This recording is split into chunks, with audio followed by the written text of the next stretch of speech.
Fantastic. Hello, everybody. Welcome back to the, the Cohort 2 Step and Tiered Rent onboarding sessions. We are thrilled to have you back and to be here with you to talk about the MTW supplement, and also to answer any questions that we can as it relates to the supplement or anything MTW expansion related. Laura, if we could go to the next slide, please. And we're trying different things with the technology relating to mute, unmute, text, all of that. So the goal here is to have as much interaction as possible, whether it's through the chat feature or through hearing you. So that's why for today's conversation, you have the opportunity to unmute yourselves and say, hey, Marianne, I want to ask you something. I want to say hi. So for the MTW supplement to the PHA plan, it's a very big piece of kind of what you all as MTW expansion agencies will be doing. It's really kind of going to be spelling out what you are doing with MTW. So we're doing it through a 3-part training series. The first part is today, and we'll give kind of an overview. What is the supplement? How do you get to kind of fill it out? How do you get to that point? The second part, we will talk in 2 weeks on July 28th at 2 Eastern. And on that piece, we'll delve deeper into the actual supplement, and Wendell and Huvendick will walk you through the various pieces of the online form itself so you can get familiar with it. And also, we will have a optional office hours, similar to what we did for the finance training. We'll be inviting the Cohort 1 agencies back, and we'll be able to answer any questions that you guys have, the Cohort 1 agencies have, and just to make sure that everybody, has the information that you need for the supplement. So next slide, please, Laura. So today we are going to be diving deep into the MTW supplement. Again, what is it? Why do you need to submit it? What do you need to do to submit it? Public engagement never stops. We heard some really good feedback from you all on the call that we had a few weeks ago with the evaluators about the public process that you had, what worked, challenges that you had. That public process will happen continuously throughout your participation, and so we'll delve a little bit deeper into that as well. We'll talk about what do you need to do, what do you need to have, what do you need to think about as you're completing the supplement to the PHA plan. We'll give you a first introduction to the supplement, and then we'll kind of walk through it together. So I think we're trying to make it as interactive as possible. We're trying to make it as interesting as possible. You guys can let us know if we succeed in that. But we're really looking forward to today's conversation. And remember, while all of you, the 10 agencies have applied and have been selected as an MTW agency, there are a few steps that you need to take before you are actually designated as an MTW agency. Part 1 is the MTW ACC amendment, which we've talked about, which you submit to HUD, and then you sign, your board signs, submit it to HUD, HUD countersigns it, sends it back. That needs to happen first. You need that before you can submit a supplement or anything like that, and everything comes from that point. So with that, I am going to introduce our next presenter. Crystal Mills is a Housing Innovations Specialist and a MTW Desk Officer here at HUD headquarters, and Crystal will kind of walk you through the supplement, and you'll get to know her very well in the next couple of days. So Crystal, off to you. All right, awesome. Thanks, Marianne. Laura, next slide, please. Okay, so thanks, Marianne. Thanks to everyone for joining us here today.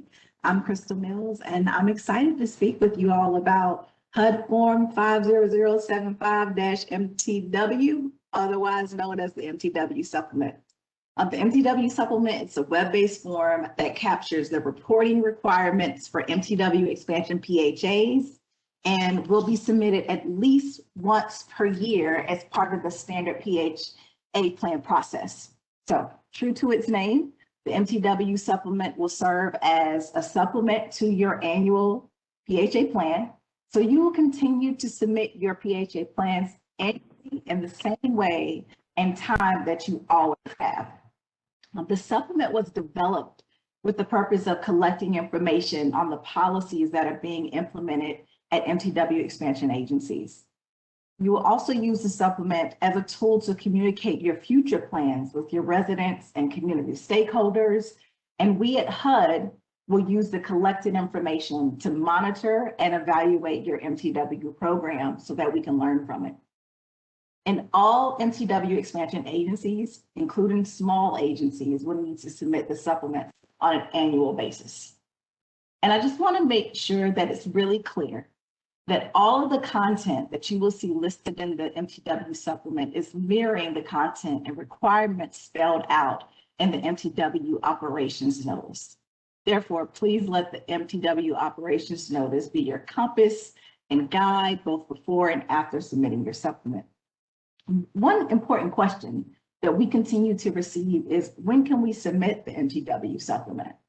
So MTW expansion agencies will be allowed to submit the MTW supplement once, as Marianne mentioned, a signed and executed ACC amendment is in place. Once you are officially designated as an MTW expansion PHA, your agency's designated point of contact will be permitted to gain access to the MTW supplement form, but more on that to come. After completing the public process requirements, an MTW expansion agency may submit in their supplement. Also, got to complete the requirements first. Now, in the case where your agency has already submitted your annual PHA plan, you will have the option of submitting in the supplement as an amendment to your currently approved PHA plan. So you don't have to wait until the next cycle. You don't have to wait until the next year for your scheduled submission date. You can submit it earlier as an amendment to your PHA plan and submit the MTW supplement. However, the order of submission should always be to submit in your PHA plan first, as the MTW supplement is the supplement to the PHA plan. Therefore, you wouldn't be able to submit a new or amended MTW supplement without first amending the annual PHA plan. You will want to work with your assigned field offices, as they will have oversight over your programs, work with your evaluators, and remember that both the PHA plan and the MTW supplement must go through the public process requirements that are listed out in the MTW Operations Notice. That said, speaking of public requirements, public process, and public engagement, I'll pass it over to MTW Deputy Director John Concannon to tell you about what a successful MTW public process will entail. John? Thank you. Thank you, Crystal. We have talked about public engagement several times before, and there's a reason why we're returning to the topic today and building on what Crystal said about the MTW supplement. PHAs are, we know you all are used to doing public hearings, and we want to make sure that you hear loud and clear from for your MTW efforts to be successful, you're going to want to actively engage your residents and your communities and your partners in a public process that will be woven throughout your PHA plan and everything you're doing with your MTW flexibility. The operations notice really tells you the bare minimum of what's required. And just a quick recap on that is, and we've gotten some questions, is, if you are just submitting MTW waivers, you would follow the standard PHA plan public comment requirement. So you'd have one public hearing. And in that public hearing, say for your PHA plan, you could also have in the very same hearing talk about your MTW supplement to the PHA plan.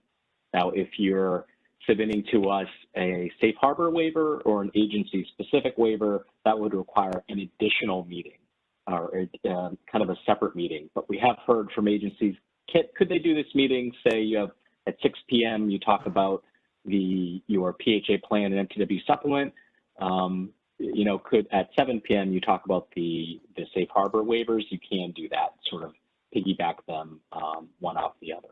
So just wanted to cover that again.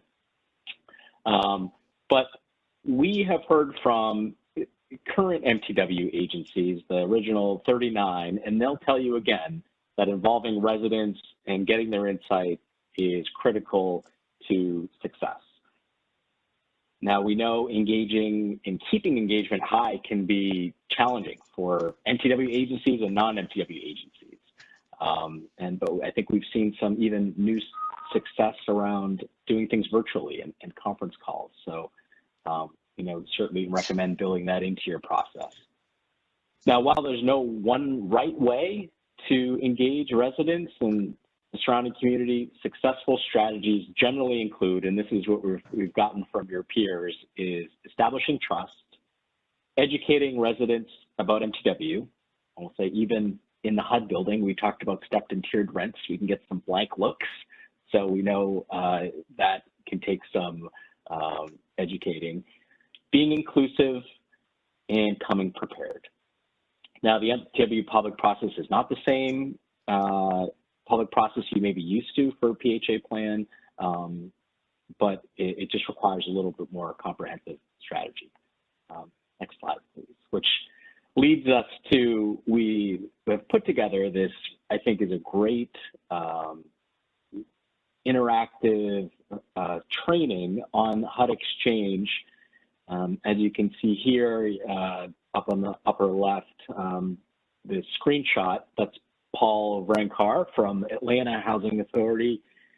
Paul and other PHA staff members are on this video, and they talk about helpful tips that work for them in engaging the public. We know it's one thing to hear it from HUD. We think it's another to hear it from your peers.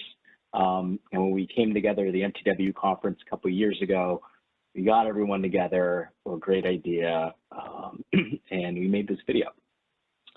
So, but it will contain a lot of strategies and information for you to use, including kind of putting it into practice and real life tips.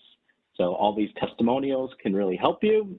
And it's about a 10-minute interactive training where you can think through the 4 strategies I talked about: trust, education, inclusivity, and preparation, and apply them to real world scenarios when you're thinking through MTW activities you want to implement. So with that, I will pass it to Marianne. Fantastic. Thank you, John. Thank you, Crystal. Some really good information there and good reminders. I would like to now go to the questions part of first question section. Thanks, Laura. First, are there any questions or comments about anything that either John or Crystal said?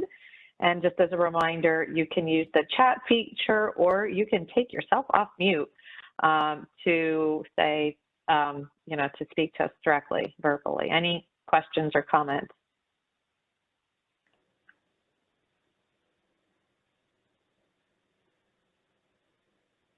If you don't have questions for us, I am going to ask you guys questions, and silence is not an option. So I'm going to ask you, I guess, number 2 question, Diamond. The question is, and I'm going to ask you the question, list out some possible answers, and then Diamond's going to type it in so everybody can see the question. I'm not only going to ask you to answer the question, but tell me why this is the right answer or the wrong answer.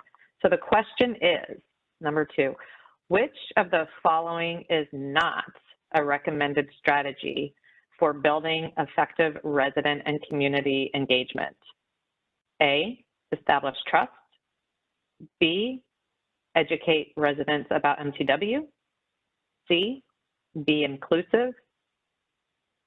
D, minimize issues to sustain a positive environment or attitude. Or E, come prepared. Again, Diamond, if you could type those answers in too, that'd be great. A, establish trust. B, educate residents about MTW. C, be inclusive. D, minimize issues to sustain a positive attitude. Or E, come prepared. What's the right answer? Which one is not recommended? Thanks, Tom. So Tom, take yourself off mute and tell us why.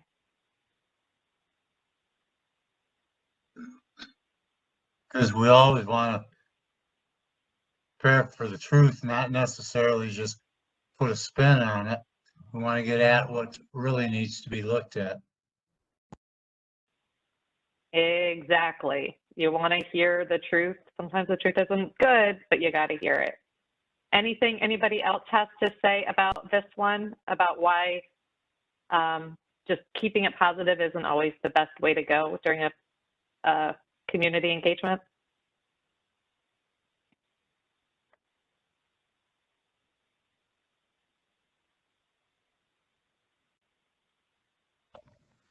I will. Hello, this is Dolores, and I know. Hey, Dolores. Hi. I remember back in the old Hope 6 days when I was working with community engagement, if you did not keep it real with the residents, then it will make your process problematic down the line. And you have to be honest and open and listen to them and incorporate their what they say and their ideas, because we can't think of everything as a housing authority because we don't know the resident perspective, and exactly, engagement is critical. Absolutely. Thank you. And thank you for drawing in your experience from the Hope 6 experience as well. There's so much learned from there that we can use here as it relates to public engagement. Lindsay, I see your comment about negative concerns might point out problems we hadn't thought about. Anything else to say on that? I think that applies to our residents and to our staff. So as we're sharing broadly with staff, things that we might think of at our level of operations, our front-facing staff, seeing the public every day, or applications might have other concerns that we hadn't processed. So hearing their feedback as well, positive or negative, could be really helpful. Absolutely. Thank you. So this next question, I'm going to go to question number 3. And I am going to ask Crystal, be ready. I'm going to be calling back on you. But first, I'm going to ask you guys. This is not a trick question, though it sounds like one. It's another true or false question, but there's a lot more to it than that. The question is true or false, or maybe. You should wait until you have our resident reform completely fleshed out and all policies finalized before we complete the MTW supplement and submit it to HUD. Again, it's a true or false question with maybe not sure. We need to have all of our rent reform completely fleshed out and all of the policies completely finalized before we complete the supplement and submit it to HUD. Yeah, you guys got me when I said it's a trick question. Crystal, do you want to provide some context here? Sure, absolutely. So I don't know if we need it based on what I'm seeing in the chat. It sounds like people got it, but go ahead. I have a really good understanding of it. I know. I feel like our questions aren't quite hard enough. So yeah, you're right. Absolutely. you will need to complete all of the required steps in order to submit the supplement. But yeah, you guys are absolutely right. Everything may not completely be fleshed out. That includes the rent reform that you will be studying. However, and according to the operations notice, you will need to, like we mentioned earlier, continue to follow all the public process steps, including a second public hearing, specifically regarding the rent study, document everything, and have everything ready for upload to include with your online supplement submission. So, but remember that submitting the supplement and full implementation of the activities are 2 different things. So if you have done all the required steps, then you can submit the supplement. And if something changes through your implementation process from what you originally intended, then you can submit an amendment to the supplement to capture the updates with that information. And to your participation in this cohort, step rents and tiered rents cohort, and the research study, always work with your evaluators so that they are aware of any potential updates. Yeah.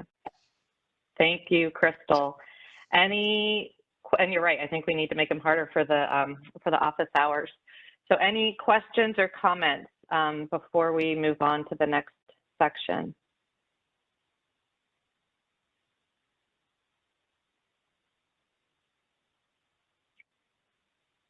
Okay, all right. So let us move on. Okay, next slide. This is my favorite slide. It's kind of crazy. So now it's like, oh my God, where do we get started? We've talked about statutory objectives. We've talked about cost. What's a safe harbor? What about all this resident engagement? How does this work? Where do we go? How do we get started?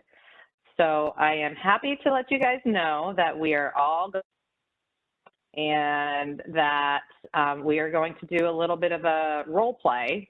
You guys don't have to participate. You can sit back in your seats with your popcorn and watch myself in my role as Marianne Azaro, the Portfolio Management Specialist at the Alexandria Field Office.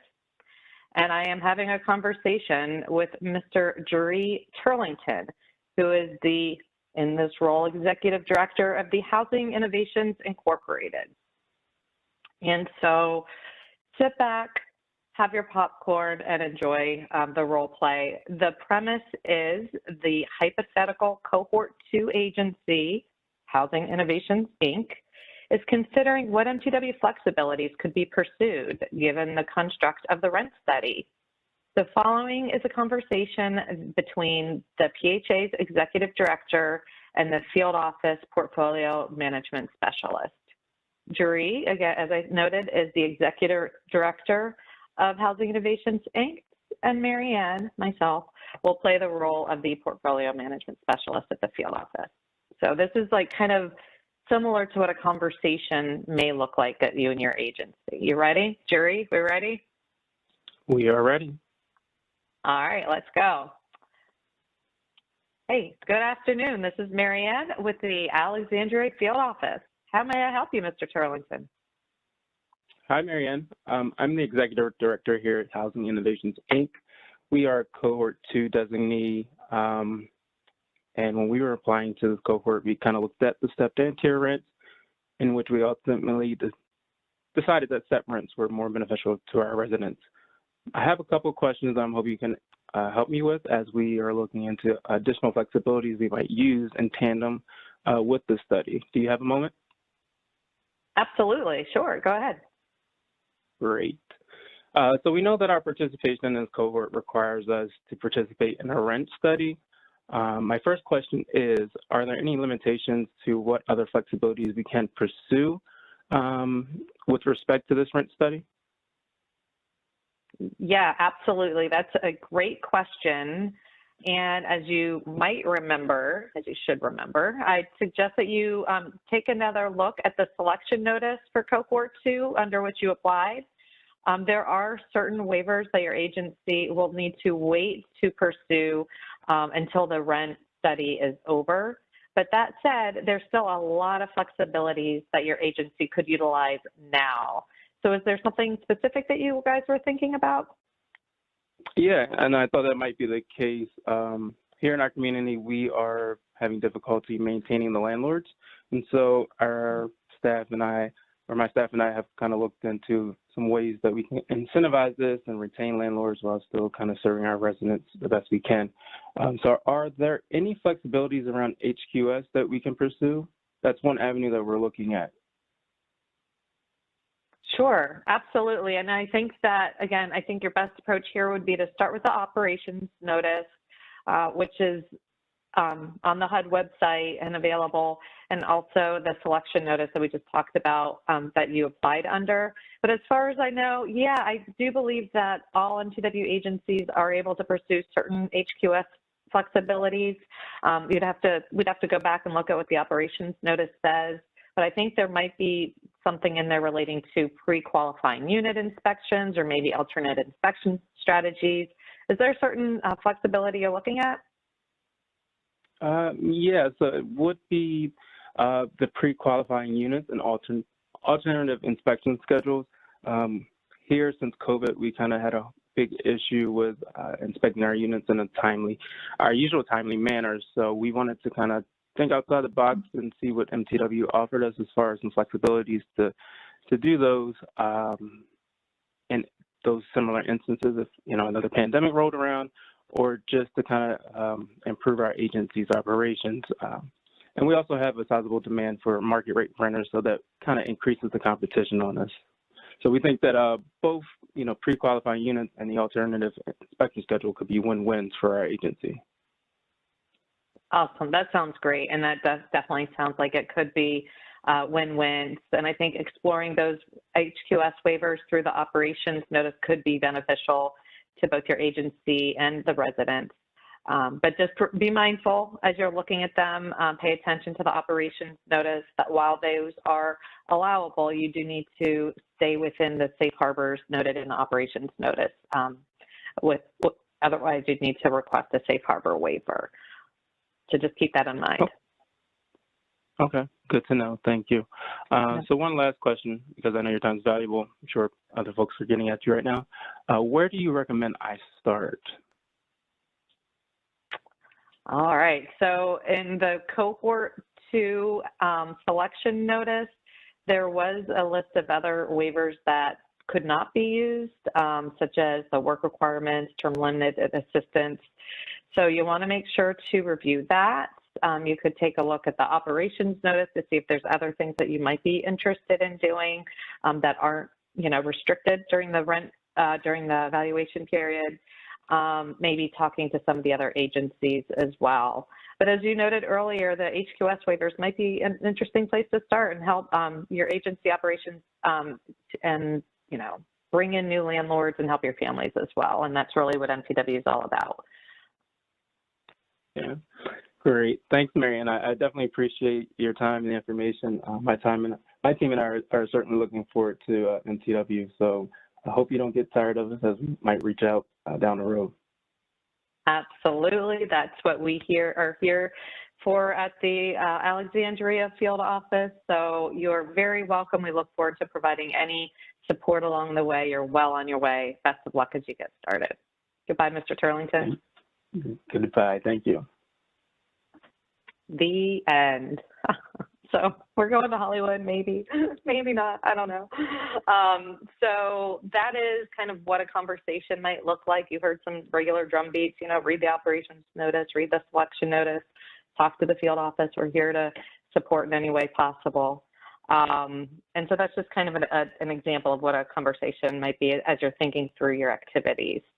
Laura, if we could go to the next slide, please. And with that, I am going to turn it back over to Crystal to talk about charting the course. Crystal.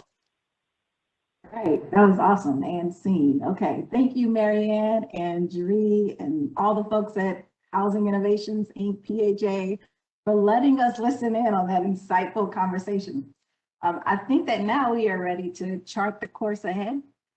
That conversation should really make you step back and think about what you want to accomplish at your agencies. See, there's a thought process that you're going to want to go through as you prepare to complete your supplement. A great place to start in figuring out what you want to do at your agency is by identifying what is your desired outcome or the effect and impact that you want to see at your agency. And then next, you want to determine which of the statutory objectives you would like your agency to have a concentration on. Is it housing choice, cost efficiency, self-sufficiency, or a blend, as is with many activities? So by starting at the end goal and working your way back will help you to begin to identify the activity or activities needed to successfully achieve those desired outcomes. And in doing so, you may also find that you'll need waivers in order to accomplish your agency's desired results. You'll want to keep your new best friend, the MTW Operations Notice, handy to determine the Appendix 1 MTW waiver your agency wants to implement, or when an agency-specific or safe harbor waiver will be needed, and whether or not your proposed activity has waiver authority. Once you've determined what waivers are needed, you want to plug all that into the supplement via the online form. You see, the supplement is just really a repository for all of your great ideas.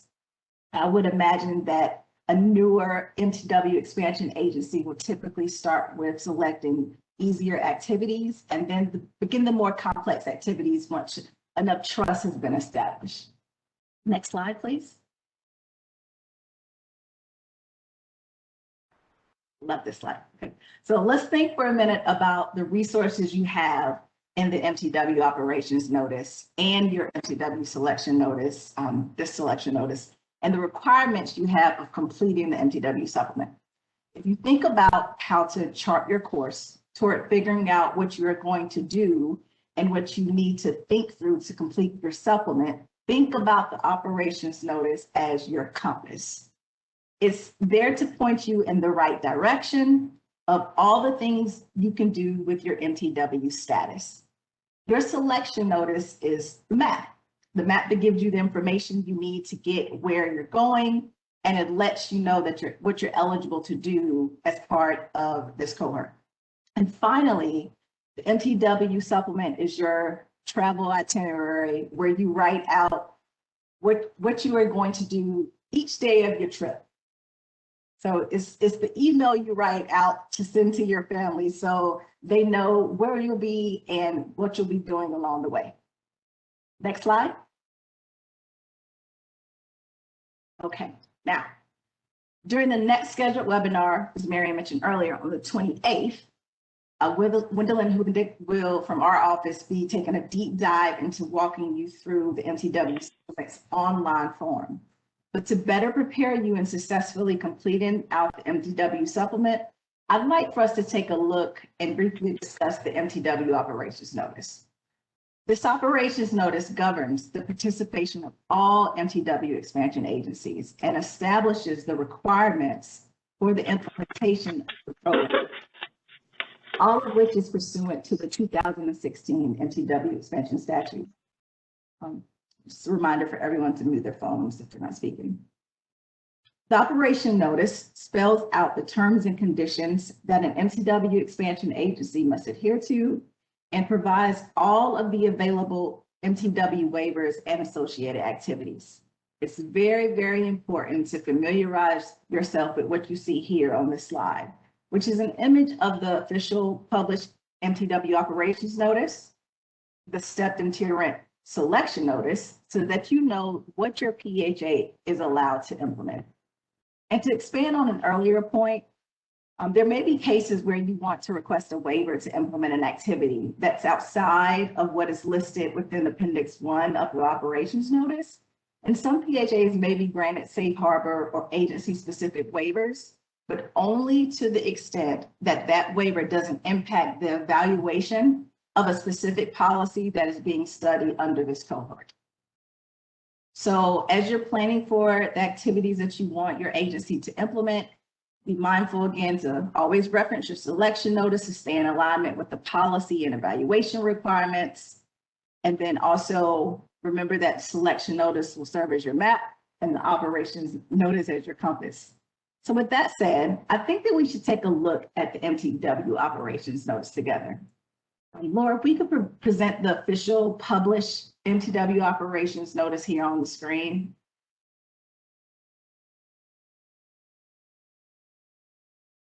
You may or may not have seen different formatted versions of the MTW Operations Notice before. However, we wanted to be sure that you knew that on your screen is the official version and can be found on HUD's website. The official published document was published on the Federal Register on August 28th of 2020. We recommend bookmarking this to your computer so that you can reference the official version as you move forward. Now, I also wanted to show you the sort of prettier, reader, user-friendly version. So, Laura, if you could also pull up that version, would be perfect. So you see, we recognize that it would be helpful if the official published document had a more reader-friendly format. So the document was reformatted to provide users with a reader-friendly version that can be downloaded, bookmarked, or printed out to keep within arm's reach. This can also be found on HUB's website. So we're a one-stop shop, folks. We have all types of great resources to set our MTWs up for success. In fact, many of the questions that you'll have about what it means to be an MTW agency will be answered within this document that you see here, whether it be surrounding terms of participation, the 4 types of waivers, your MTW funding flexibility, financial reporting, the requirements for safe harbors. I'm scrolling down onto page 2 of the table of contents here. You see that the notice, provides information surrounding applicability of the other federal, state, and local requirements. And on page 35 is where you'll find Appendix 1 MTW waivers. Now, there's a ton of important narrative and information that you should take the time to read through. But for now, looking at Appendix 1 here on page 35, Appendix 1 is a simplified guide for MTW expansion agencies to develop helpful initiatives for your agency, the residents, and your community. Through this appendix, contains all of the MTW waivers and activities that you would need to refer back to in comparison to your selection notice. So the selection notice is kind of predetermining where you can go within Appendix 1. So again, you work with your field office and evaluators so that you know which of the MTW waivers and activities are permissible for your agency under this cohort. Laura, can we do a sort of real-time walkthrough of where our awesome skit from earlier, where the Housing Innovations PHA would have researched their HQS initiative by scrolling down to the Housing Quality Standard waiver? Perfect. So if you see here, I think this is page 48, you see here, the appendix gives you the waiver name of 5A. Yep, perfect, right there. The appendix gives you here the waiver name and description, the name of the MTW activity, which is pre-qualifying unit inspections. It lists the exact statutes and regulations that are being waived. And finally, you see there a little bit, you see right here, it lists all the additional requirements within the safe harbor sections. So to implement this activity, once it's included in an approved MTW supplement to your PHA plan, and all the requirements that are listed in the waiver description and the safe harbors must be met in order to implement the activity. So you see there's 3 items there listed in the safe harbor section, and all of those must be met, and they're all considered to be required. It's not that you can pick and choose certain ones. And you also must pay attention to the description at the top, because the description may have information that has to be followed also. So it's very important. If you see within the safe harbor section, like I said, there's the 3 additional requirements that the Housing Innovations PHA would have to implement in order to do this activity. But on Roman numerals 2 and 3, there are asterisks at the end.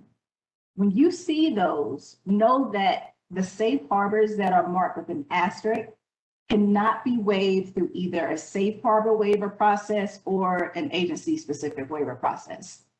So always be mindful and be on the lookout for those asterisks here and throughout the document. The document that we strongly encourage you to keep a copy of. Again, whether it's the official published version, the reader-friendly PDF version downloaded to your computers, or even a hard copy that's within arm's reach as you're planning out activities for your agency. Now, a great companion piece to the MTW Operations Notice is the MTW Expansion Online Manual. Laura, if you could pull that up. I can't say enough good things about this resource. The online manual should also definitely be bookmarked on your computers. There's a ton of helpful information, interactive videos, training videos that are available to you and your staff, and it's just awesome. Okay, so here on the online manual, which is located on HUD Exchange, I'm just going to walk you through the uniqueness of this site. So before I mentioned that the operations notice listed out so much helpful information, including a breakdown that we saw in the table of contents of the 4 types of waivers. So on the left side, on the table of contents on the online manual, we see types of waivers and their requirements. So if you select this, the drop down, or some refer to as the accordion, the first item that pops up are the 4 types of waivers. So we select that, and it gives us a breakdown of all the 4 types of waivers. So it's easy for us to think about the waivers that you would implement as MTW agency, for example, as an MTW waiver. But an MTW waiver is actually a specific type of waiver with specific requirements, and it doesn't encompass all the other types of waivers. So it's a lot of good information, helpful elaboration here on the online manual. And I just wanted to say, like, if we select MTW waivers,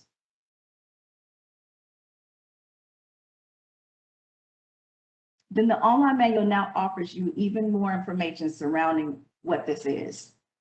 Also, because we know the importance of referring to the operations notice, as you are on screens such as this one, you can actually access the operations notice by selecting that folder graphic that is located right there at the top of the screen. When you select it, it takes you to the exact page of where the information is covered within the actual operations notice. So I think that this is a really great feature, and I wanted to show that to everyone. So let's also circle back again to our HQS waiver. So using this online manual's table of contents on the left, you'll scroll down and select all available waivers where our drop-down options are available. And then when we scroll down to select 5 housing quality standards, so cool that it's so well prepared. Earlier, we took a look at 5A when we were looking at our PDF version of the operations notice. And so right now I want to take a look at 5D. So earlier we looked at 5A, we talked about, we would look at this because of the skit earlier where our Housing Innovations Incorporated PHA said to look at it. They were interested in 5A because of the desired impact, you know, as Jeree mentioned, is to incentivize landlords, maybe landlords being able to lease up at a higher rate. Well, now if we look at activity 5G, alternative inspection schedule, we're researching this because of this. They can't hear me. Okay. It's all right there. We're researching this because our desired. Excuse me, Crystal. Yes. Just a reminder, everybody, to please put your phones on mute if you're not talking and getting a little bit of background noise. Thank you. Go ahead, Crystal. Perfect. All right. So 5D, we're researching this because our desired outcome is perhaps not to do as many inspections in order to save administrative time. By doing this, it will also help our staff and residents conceptually better understand the inspection schedules. So you see here, when we select the plus sign by activity 5D, it provides a drop down of essentially the same format of information that you will need to know in order to implement this activity.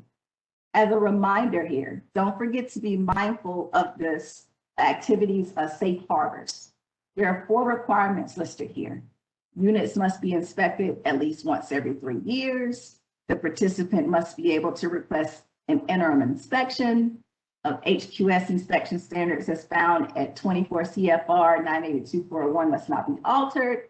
And 4, the department must be able to conduct or direct the agency to perform an inspection at any time for health and safety as well as accessibility purposes. Now, all of these items are required. But if you notice that items 2, 3, and 4 have asterisks, which again means that any requirements listed in the safe harbor section with an asterisk cannot be waived through either a safe harbor waiver or an agency-specific waiver process.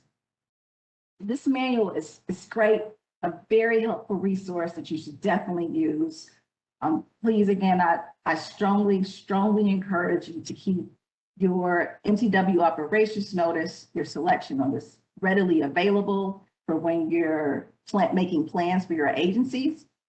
And now I'll pass it back to Mary Ann to see if anyone has any clarifying thoughts or questions. And Mary, back to you. Thank you, Crystal. That was a lot of really, really important, really good information. I'm just going to stop for a minute, let that digest, and to see if there are any questions or comments for Crystal or anything that she just presented. And again, you can use the chat feature or come off of mute, but that was a ton of information, really important information.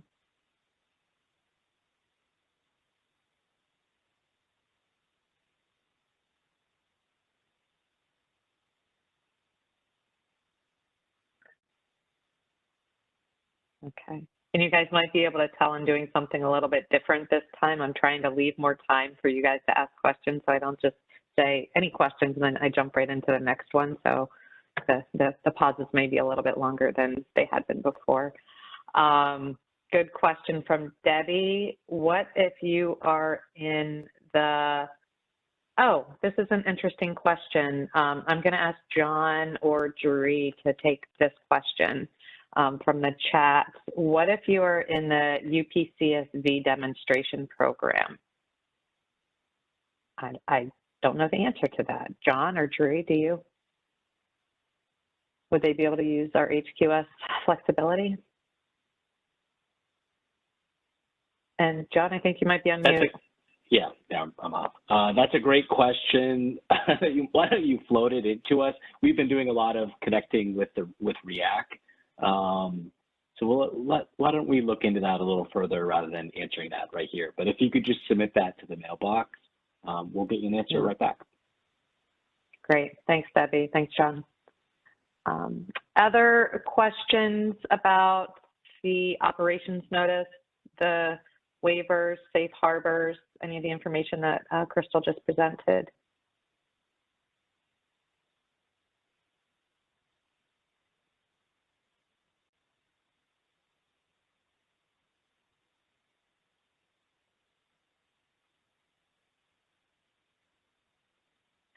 Okay.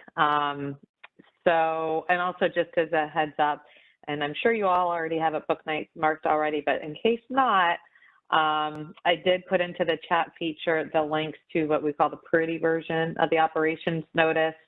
Thanks to Gwendolyn for making that happen, as well as the link to the online manual, thanks to our friends at ICF and all the team for the resources there. That's what she just walked through, Crystal just walked through. So if you don't have a question for me, I'm going to have a question for you.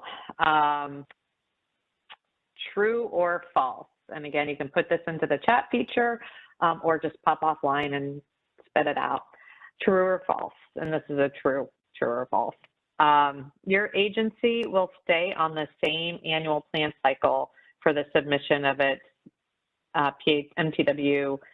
Your agency will stay on the same annual plan cycle for the submission of the PHA plan and the MTW cycle. MTW supplement, true or false?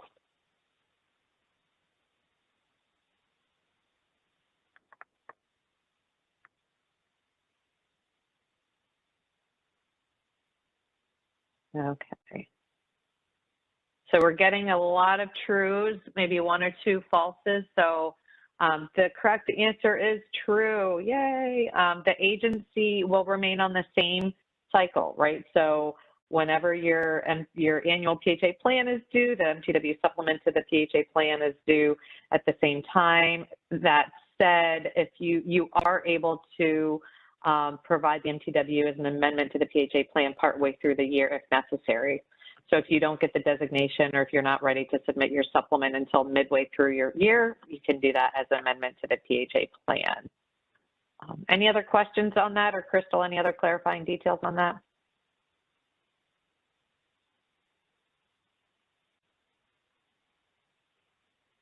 All right. So good, Crystal? Good. Sorry, I was slow on the draw. Right. My click there. So then this next one is, I'm going to actually ask you guys this question because I believe you should know the answer, and if we'll clarify it. So the question is, what is the intersection of the PHA annual plan, the HCV admin plan, the public housing admissions and continued occupancy policy in the MTW supplement. For example, we'll be submitting our annual plan and then the supplement at a later date, but we want to start on the MTW activities as soon as possible. And where does the ACOP and admin plan come in? So this is, again, sounds like a trick question, but it's really not. What is the intersection between the PHA plan, the admin plan, the ACOP, and the MTW supplement?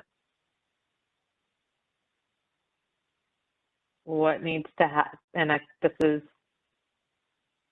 maybe a hard one to type. Feel free to come off mute, but I want to hear from you guys.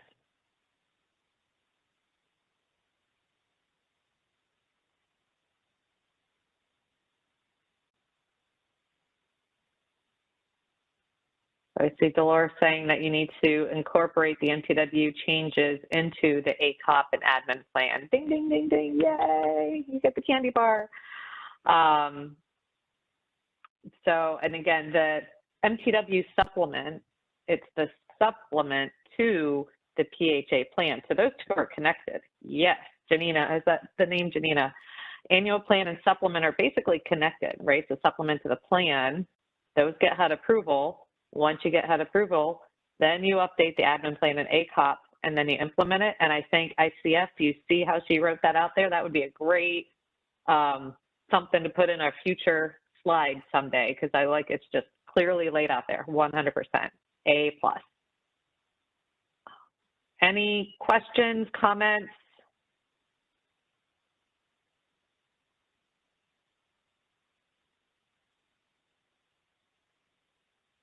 All right, is anyone else's brain ready to explode yet? Mine is. So why don't we take a 10-minute break? I have a 2:54 Eastern, so we will get started up again here at 3:04 Eastern, 3:05 Eastern.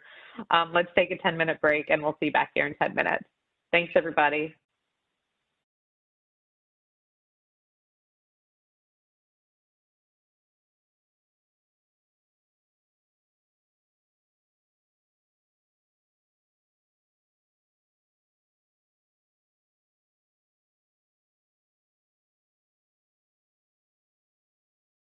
Okay, everybody, I hope you enjoyed your break. It was actually hailing here briefly, so that was weird. The sun is back out. So we're gonna go ahead and get back started. Lindsay, I do see a question from you in the chat. I might hold that question until a little bit later, so I promise we'll come back to it, and if I forget, remind me. But right now, we are going to dive right in. Laura, if you can take us to the next slide. So we are going to now start talking about the impact analysis and the resulting hardship policies. There are a couple resources on this screen that we'll go through, and Jenny will we'll kind of walk through as she's talking, both in the MTW Operations Notice, which is our compass, and the selection notice, which is the map. There's two pieces in there that are very important to you as MTW expansion agencies, in particular as it relates to the hardship policy for the Cohort 2 agencies. To kind of kick us off in this section, I am going to turn it over to Jennifer Rainwater. Jenny is a member of the MTW team out stationed in the Minneapolis office. She comes to us from many years of experience at MTW agencies directly. So she has been in your seats, and actually many moons ago, Jenny was, I believe, in San Mateo at the time, where she conceived the kind of the initial idea of the tiered rent policy. So the mastermind here in your presence. We can learn you know, she's here to kind of enlighten you with answer any questions that you guys have. Today, specifically in today's conversation, Jenny is going to be talking about, from the PHA perspective, from your perspective, use some of her experience in working with the community and with the agency in developing the impact analysis and hardship policies. So with that, Jenny, I'm going to turn it over to you, and just know if you want to ask Laura to look at, zoom into either of these two pieces at any point, she's ready and able to do that. So Jenny, Great. take it away. Great, thank you. I sound like Dr. Evil. But Laura, are you ready to put up either the operations notice, the appendix 2 piece, which talks about impact analysis and hardship policies? Exactly. So just like Crystal talked about earlier in the operations notice, this is coming out of the quote unquote pretty version. And Marianne gave the link to that in the chat box. Under appendix, I think it's appendix 2, is the hardship policy and impact analysis. So this is talking about what the requirements are in both of those pieces. And I will say, having worked on this years ago and tried to determine what we were going to need to do, you all have like this great document here that really defines what you need to do. You don't have to figure that part out. I remember this quote really explicitly because I remember working with a trainer whose favorite phrase was, it's best to have the map before you enter the woods.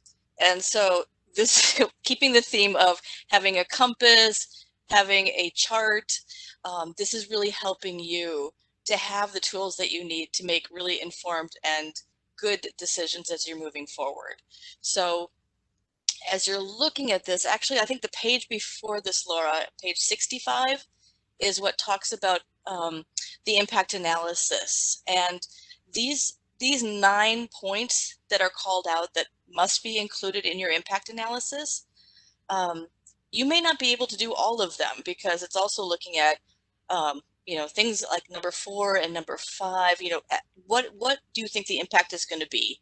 And as you've been putting together your plans and putting together your application, you've probably already looked at a lot of these things, especially 1 and 2, that intersection of what is the impact going to be for the family? And in most cases, because you're looking at rent reform, is what is going to be the change to their rent portion? You know, is how much is that going to go up or down? And then on the flip side, what is that effect going to be on the affordability for the housing costs? And I have to say, back in the day, many gray hairs ago, really what we were looking at with that was how could we find the cost neutral point? So the increase decrease for a tenant and the increase or decrease for the housing authority. So those are 2 really important parts of your impact analysis. What is that going to look like? Because you might want to do more, but can you afford it? And will that work? And how will that work? So finding that neutrality is really important. And I believe, again, it's really important to be looking at the selection notice, because I think there's also language about that, looking at that point, that cost neutral point, but just also for participants that their increase isn't going to go beyond 40%. So there are some conditions around that as you're doing your review and your analysis that are important to look at. And I found that in doing the analysis and looking at that, you learned where those levers were as you were trying to determine what your policy was going to be. And those pieces really did end up being guiding forces in what your hardship policy ended up being and how you ended up writing that. So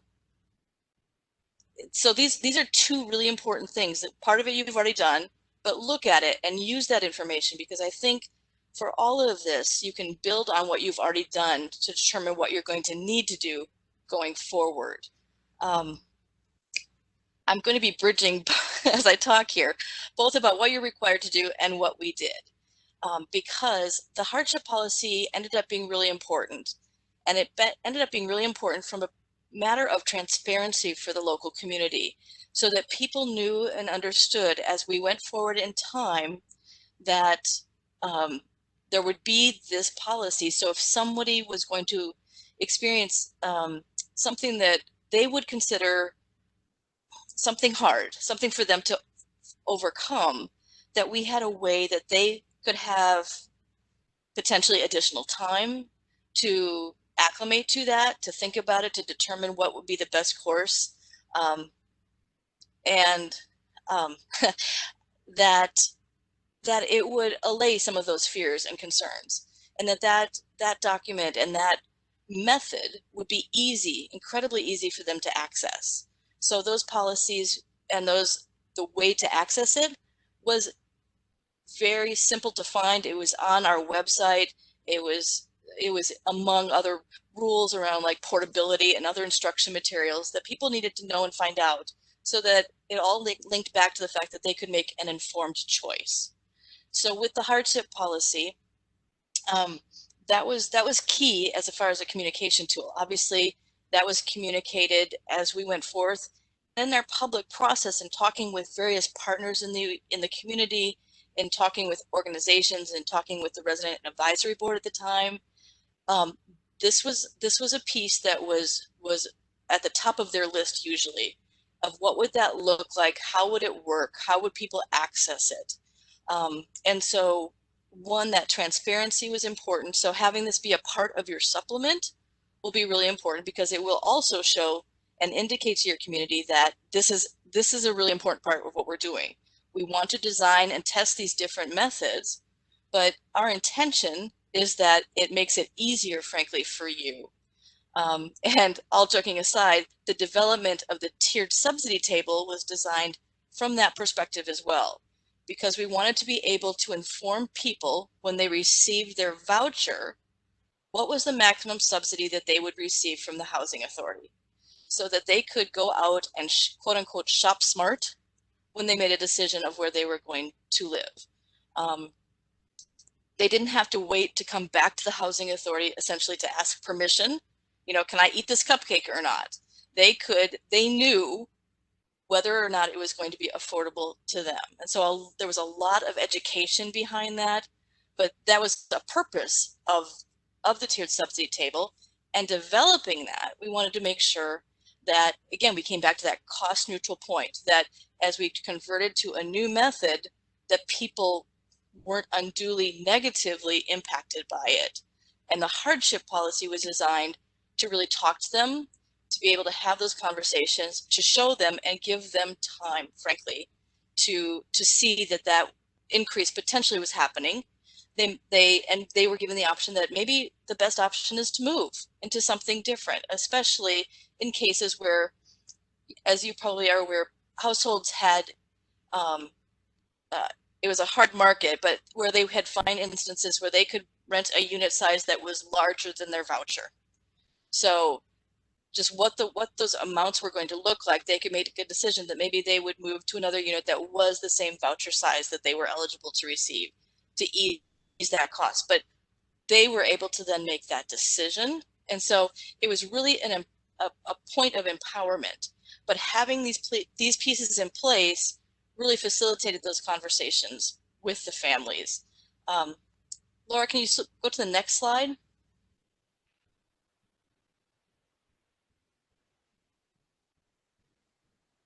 It's back to the presentation.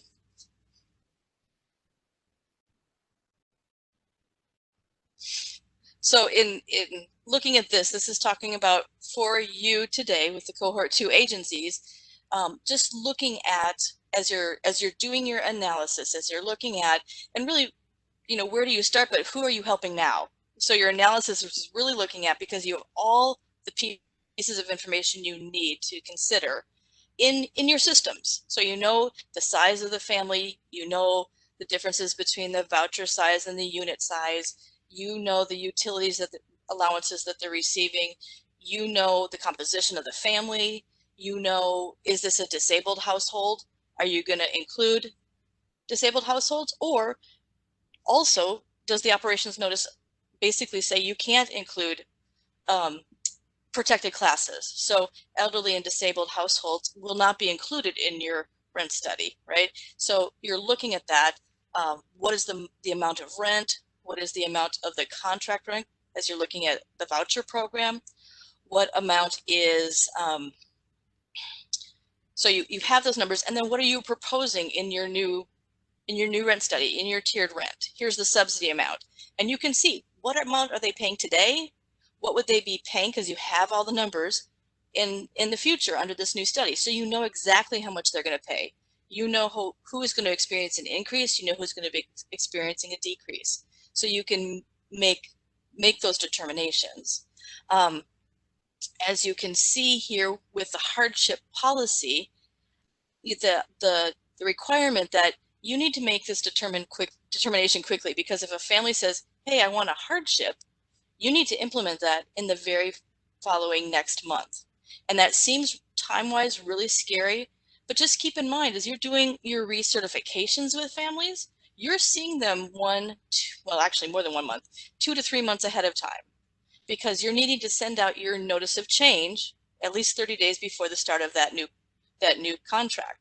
So you have that time for that family to request that hardship, for you to calculate it. Now, what will make that hard is if you make it a complicated process that involves a lot of different people. So as you're designing it, don't make it complicated. You know, I mean, it's kind of like when you're doing your rent reform. Don't create another rent reform program that's just as complicated or more than the traditional program, right? So don't make your hardship policy complicated. Make it transparent, make it really easy for everybody to understand so that you can easily implement it, monitor it, and frankly, do it. The other thing you want to make sure to be doing is to make sure that it's consistently applied. So however you set that up, who's going to be doing it, obviously that will be a decision you're going to make in your organization. Is it that every housing program specialist or housing occupancy specialist, but that front-facing staff who are seeing the families and working with them, are they going to be the ones that are processing the hardship requests? Or are you going to be setting up a team to be looking just at that? That's going to be their job. But whoever it is, that it's something that they can easily do and accomplish and turn around quickly. So you've got, you know, what the policy looks like, how does someone ask or apply for it, and then who's going to review those applications. How can that be seamless, easy to do, and what would the relief be? So you're seeing both in the operations notice and the selection notice here that it needs to be of a reasonable level and duration. Under the ops notice, under the selection notice it talks about it can be anywhere from 1 to 12 months. So again, these are determinations that you can make. You know, will you have the staff and the capacity to maybe just give 1 month's relief and then they go back to what the new rent is? And will you be able to quickly do that? And will you have the staff to continue to do that every month as they potentially request an additional hardship? Those are determinations that you'll be able to make. And just knowing, I'm flipping back and forth between operations and selection notice, but you're going to have to be monitoring that yourselves. But you know, if you stopped the new rent reform and you are processing a hardship, again, you don't want that to take a long time, because if it ends up that they're not eligible for it and they're going to have to pay this new higher amount, you may end up having to then do a repayment agreement with them, and then you're going to have to monitor and make sure that's happening. So it's that simplicity, that transparency become really important as you move forward. I said to Marianne the other day, it's important with the hardship policies that you don't sweep them under the rug, or you don't want to look at them or pay attention to them. You know, it's kind of like the thing I don't want to think about. But you have to think about it, and staff have to think about it. Whoever's going to do it, they can't just delay it, because as you delay it, it just gets worse, right? Thank you, Laura. And again, I wrote down here, don't sweep it under the rug. Address it. Have staff know and understand. Train them. What does this look like? What does it mean? How do I do this? So that they do understand it, and the importance of then tracking, because you're going to have to report back on it in subsequent years in your supplement. How many hardship requests did you receive? How did you track them? And I would just really strongly encourage you to talk to your software vendors. You can definitely set up something in your system. I look back and I think, oh my God, we had so many spreadsheets to track and do. Then you have to make sure people put information in the spreadsheets. So there's that piece. But if it's in your software, it's there. You know, it's based on the families. So again, you can easily pull that information out and report that information back. So I always take it back to don't make your life harder than it is now. Know that you're going to be managing a lot of change yourself and with your staff. And these policies can be written in a way that's easy to understand and implement. And you will make it through. You might have a few more gray hairs. I don't remember what's on the next slide, Laura. That's me. I'll take it. Back I'll to take you, it from Marianne. here. Excellent. Jenny. Thank you so much, Jenny. And it's great to hear some direct experience from on the ground. So fantastic tips. And I encourage everybody to ask questions if you have any of Jenny. She's been there. She's been exactly where you are. So in this slide, we wanted to just, again, show, we're not going to do kind of going into the screen again, but we just wanted to show you that there are more resources out there. We've had a lot of questions that have come up over the last month, weeks about hardship policies, impact analyses, and there are a lot of resources on the both starting with that compass, the MTW Operations Notice. You have to read, you have to follow, and you have to comply with Appendix 2, well, with the whole thing, but Appendix 2 specifically as it relates to the impact analysis and hardship policy, period. For you all, the selection notice has some specific nuance in there as it relates to the hardship policy, so you want to make sure that you are following that. And then our online manual, I sent the link to that earlier. There's information in there about obtaining waivers. We talked about that, about the impact analysis, the overview of things to know, factors to consider, how to approach getting it started. There's an interactive training that you guys can view, and we'll be taught, and it really walks through the 9 factors that you have to consider and giving you some real life examples there. So there's a lot of really good training there. On the hardship policies, our very own Jenny Rainwater gave experience back when she was, we taped the video when she was still at the agency, kind of providing her experience from her time at San Mateo Housing Authority and the hardship policy process and the requirements and those pieces as well. And there's also an interactive training on considering hardship-based and considering hardships on an MTW policy. And so there's a number of scenarios there that helps you guys think through that. So these training materials are here for you all.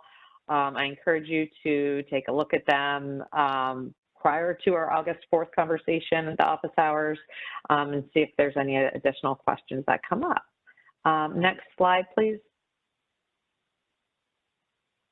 So this is a tool. So we presented similar information to you in different ways. We've talked about it. Crystal kind of walked through it. This is just another tool for your toolbox. We'll provide this this document to you in the next MTW Insider after this training. Everybody on the call today will be doing either a stepped rent or a tiered rent and associated waiver. And so what this tool, it shows you kind of how to walk through the thinking and process using those 2 activities, but you might use this similarly this tool actually we have it here, walks through the conversation that Drury and I had, that Mr. Turlington, Executive Director Turlington and I had relating to HQS, right? And so it walks through the whole process, starting with the impact statement. What is the problem you are trying to solve? That it's too burdensome on families and landlords to have such frequent unit inspections at very specific times. What are agency concerns? Administrative burden to the staff. What are you trying to achieve with MTW in general? Relieve the burden on the families, save time for the landlords, maintain the safety, of course, of the units is paramount. What is the difference that you're trying to see to be able to house families more quickly, to have more landlords participate in the program?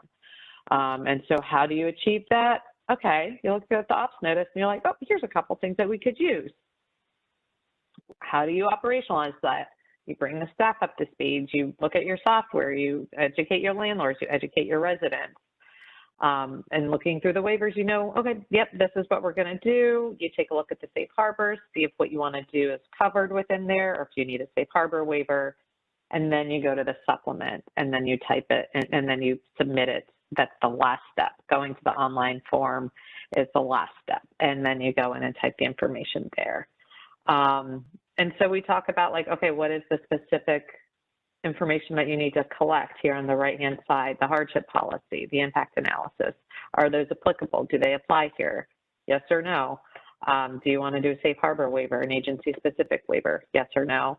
This is just a tool for you guys to use for those kind of visual thinkers, which I am not. So, but for those of you who may be, this is just another tool that we're going to offer you all to use if it helps, if it makes sense to pull all of this together. Next slide, please. Okay, questions. Any questions for Jenny on the impact analysis, hardship policy, anything that we've talked about here?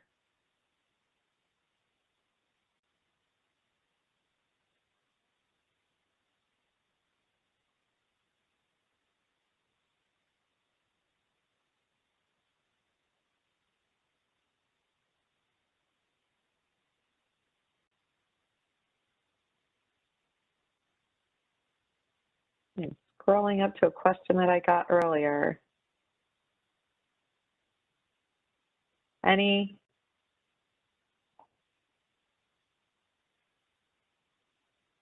Guys are so quiet. All right, I'm going back to a question. Yes, who is that? Hey, this is Paul. I can ask a question. Oh, good. Hey, Paul. If it's, sorry to throw you a curveball, but if you don't mind, I have a question that, you know. Sure, and just for everybody. This as, Paul, go ahead. Paul Joyce, you met a week or two ago, is with HUD's Policy Development and Research Office, and he oversees the contract evaluation contract with MDRC, who's running your evaluation. Yeah, go ahead, Paul. Great, thanks. Hi again, everyone. Yeah. So I'm thinking about the hardship requirements presented in the operations notice and the guidance for what you're required to do. And the idea of suspending the MTW activity when a hardship is requested, I'm wondering how we make that work the alternative rents. Perhaps I'm supposed to be the one to be able to answer this. I'm sorry if you can't hear me. I'm wondering I'm having a hard time, but that's okay. That's better. Wondering how we reconcile the operations notice guideline that the hardship policy, that the MTW activity must be suspended when a family requests a hardship. How do we make that work with an alternative rent? Would the family simply not pay rent until the hardship is adjudicated, or would they go to the minimum rent? Because the PHA won't really be able to revert to the Brook rent because you all won't know their income. It may have been 2 years since you did an income reexamination. And if they're requesting a hardship because their income has gone down, and you just reset their rent to where it was 2 years ago, I don't know if that's a solution. So I think we need to work this out, and I don't know if any of the HUD folks have thought about it more than at this point. Sure, and I think, I mean, we can talk with you all and with MDRC. I think that from our standpoint and from the standpoint of the operations notice, what the hardship actually looks like is up to the agency to develop, right? To develop the hardship policy that makes sense. I don't know, Jen, if you have examples from your experience, like what was that, when they weren't able to do that, what did it look like for your specific agency? And again, this is just one agency's hardship policy. I would say it's, you know, agency specific. Jenny? Right, absolutely, yes. So we wrote it so that it would be very easy to understand and implement. So if they requested it, and because of the moving to work activity, so because of the tiered rent in our situation, if that is the reason for their increase, then we would allow for them to have a traditional rent calculation until their next recertification, or a time when they move or relocate and they would be making a choice at that point. It would be a new situation. But that is how we handled it. And that could happen very, very quickly, because they could just provide the information. You already knew who was in the household. You already knew the situations. So it didn't require necessarily a full recertification of checking all of their income, but whatever it was, that event that caused that decrease that they were feeling, that they didn't feel that was possible to continue to pay that higher amount, we could do that quickly. So that was our workaround. Great. Yeah. Great. Thanks, Jenny. Yeah, and I think, Paul, we can talk more, but I think that, I mean, really it's going to be up to, you know, the agencies to figure out what their hardship policy is. But as Jenny said, you want to make it simple, you want to make it clear so everybody understands what it is, but you also want to make sure that you are working with your evaluator so that the evaluator knows as well. So, and like in case there's any interaction with the study. So we'll make sure to have some good conversations with the evaluation team to make sure they're prepared for those conversations with the agents when that comes up. Great, great question. Thanks, Paul. And other questions, thoughts? Marianne, can I just say one more thing? The other piece that's happening is, and I don't know the answer to this, whether or not a family could have an interim adjustment if interims are still possible, especially in regards to decreases. So that tends to be when people usually report. And so you could, as you normally would, just do an interim decrease, and that would deal with the adjustment. Great. Thanks, Jenny. Yep. Other questions, comments?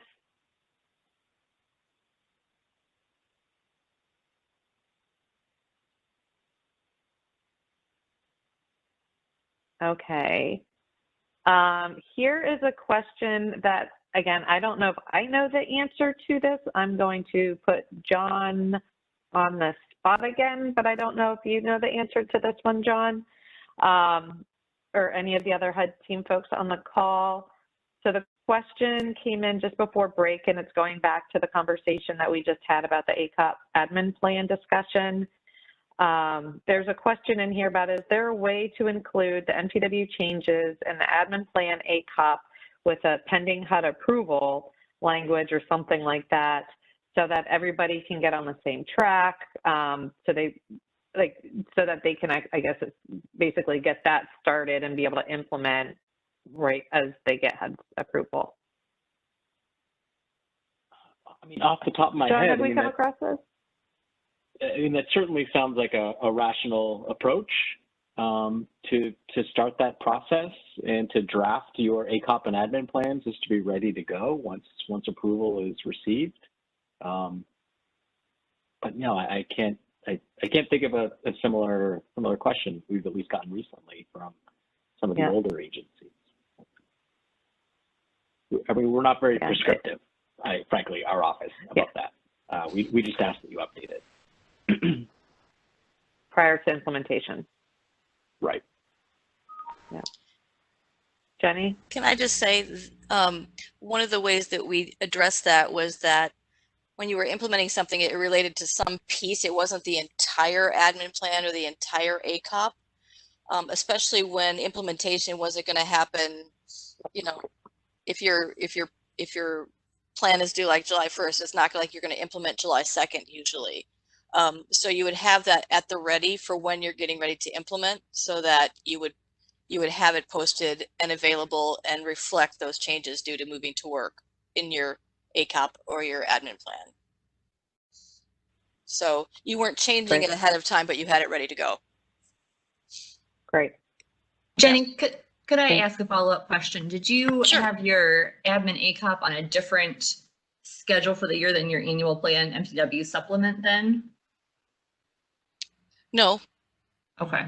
no. It did require, you know, board approval before it was, but I mean, just the timing of it and the implementation date, it was just, it wasn't something where once you got your approval, you were going to start the next day. So those things would be lead ups. And when going to the board, it was part of the resolution that this was being drafted or modified in preparation for the expected approval and implementation, you know, at this date. Okay, that makes sense. Thank you. Yeah. Great. Thanks for the question. Thanks, Jenny. Thanks, John. Other questions, comments, reaction? We're getting to closure piece, so this is it. Okay. All right, next slide. Thank you. Again, we have a lot of resources. I hope that you found today's kind of walking through those resources directly helpful. The MTW Operations Notice. Can anybody tell that we're all ready to travel after 15, 20 months of not traveling and with the map and the compass? The Operations Notice is your compass. It's guiding you. You have to start there. You have to read the entire thing, front to back, highlight, dog-eared, whatever you do. You have to follow it. Any monitoring that is done will be having to make sure that whatever you're doing is consistent and compliant with that. So we've done the pretty version that you saw today. That makes it really easy to navigate and see the different parts. So that is always, if you have a question, start there. The selection notice is the map, right? It shows you how to get there, and there's a ton of resources there. And then the MTW page on the HUD website, there is a ton of really good information there. And I think we're about to see that on the next slide, please, Laura. And again, so we've got the expansion page, everything you ever wanted to know. You've got your very own page for the Cohort 2 stepped and tiered rent cohort. You've got that page. There's links to the supplement. There's links to the training on HUD Exchange, which has a lot of like the videos, the online manual, the various resources, the MTW expansion webinars. Every single webinar we've ever done is included on that page. All of these onboarding webinars are there, but I also suggest that you might want to take a look at a webinar that we did back in October, where we just walked through the entire operations notice, kind of from front to back. This is what the operations notice is. These are the various sections. And again, all the slides and webinars that we're doing now are on there as well. Next slide, please. And so upcoming webinars are Part 2 of the MTW supplement is on July 28th. And again, for that section, you'll hear from Crystal again to talk a little bit more in depth on the kind of the policy side of the supplement. And then you'll get to actually see the online tool. And Gwendolyn Huvendick will walk us through the tool. Please know that you will not have access to the tool until you have executed your MTW, or until HUD has executed your MTW ACC amendment. Right, it's a process. Start with that, the ACC amendment, and then the supplement. But you'll get to see exactly what it looks like, and Gwendolyn will actually walk through one of the alternate rent policies that you guys are doing. So I think that'll be really a good, helpful day. And then we have an office hours on August 4th, where we'll be talking specifically about the supplement hardship policy impact analysis. Again, that's to answer your questions. Maybe we'll use that metameter again. I don't know. We'll invite the Cohort 1 agencies as well. And then still TBD on the IMS PIC modernization. That has gone live. We are just kind of working and kind of figuring out the details on the the training and what that will look like. So more to come on that. Next slide.